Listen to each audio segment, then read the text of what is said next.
There's a very old saying in geopolitics. You can be an empire, or you can be a debtor, but you cannot be both.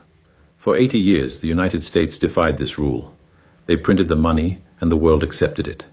They sanctioned their enemies, and the world obeyed. They were the masters of the universe, but this week, the master had to go begging. In Caracas, the United States is doing the unthinkable. After years of trying to destroy Nicolas Maduro, after seizing his planes, freezing his accounts, and putting a $15 million bounty on his head, Washington is suddenly desperate to make a deal. Why? Because the petrodollar is dying, and they need Venezuela's oil to save it.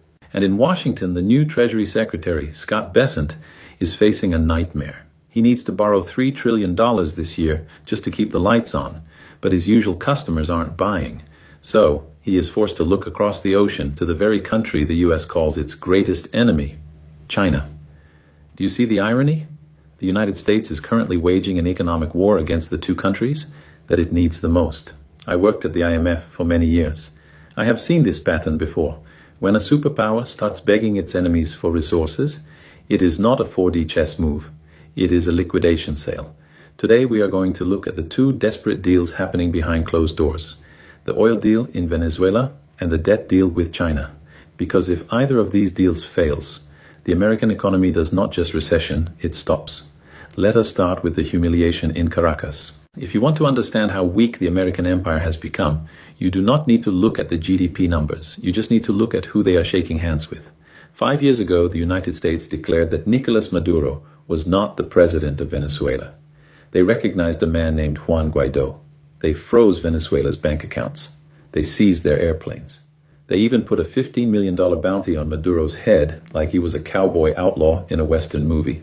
The goal was simple: collapse the Venezuelan economy, force a regime change, and take control of the world's largest oil reserves.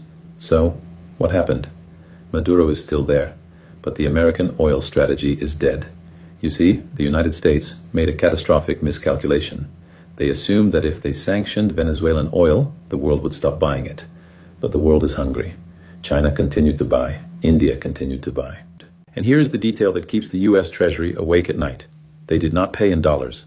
Venezuela became the first laboratory for a post-dollar oil market. They started selling their oil for Chinese yuan and increasingly for USDT crypto. By sanctioning them, the U.S. forced Venezuela to build a financial immune system. They proved to the world that you can sell oil without Washington's permission. And now the tables have turned. While the U.S. has plenty of oil in Texas, it is the wrong kind of oil. It is light sweet crude. But the massive American refineries in the Gulf Coast, they were built 50 years ago to process heavy sour crude. Without that heavy oil, the refineries choke. They cannot produce enough diesel. And if diesel runs out, the American supply chain stops. So we see the unthinkable. American diplomats are quietly going back to Caracas. They are issuing waivers to companies like Chevron to pump oil in Venezuela again. They are offering debt relief. They are essentially begging the man they tried to overthrow to please turn the pumps back on. This is not diplomacy, this is surrender. It proves that when push comes to shove, the United States needs the Global South's resources more than the Global South needs the United States' permission. But if the situation in Venezuela is embarrassing, the situation in Washington is absolutely terrifying. While the diplomats are begging for oil, the Treasury is begging for cash. This is where the new Treasury Secretary, Scott Bessent, finds himself in a trap. The American public thinks the Treasury Secretary's job is to manage the economy. It is not.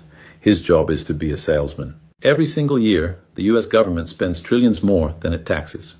To fill that giant hole, they have to sell paper, U.S. Treasury bonds. For decades, this was the easiest job in the world. The entire planet lined up to buy American debt because it was considered risk-free. But this year, the math has broken. The United States needs to sell $3 trillion in new debt just to survive the next 12 months. And the question Mr. Bessent has to answer is, who is going to buy it? He looks at Japan, traditionally the biggest buyer. But Japan is in a currency crisis. They are not buying American debt. They are selling it to save their own yen. He looks at Europe. They are stagnant, fighting their own recession. He looks at the American banks. They are already stuffed full of government paper, sitting on unrealized losses. There is only one buyer left on the planet with deep enough pockets to bail out the United States, China. And this is the absolute comedy of the American position. On one hand, you have the politicians screaming about a trade war. You have threats of 60% tariffs. You have generals talking about conflict in the Pacific, but quietly behind closed doors,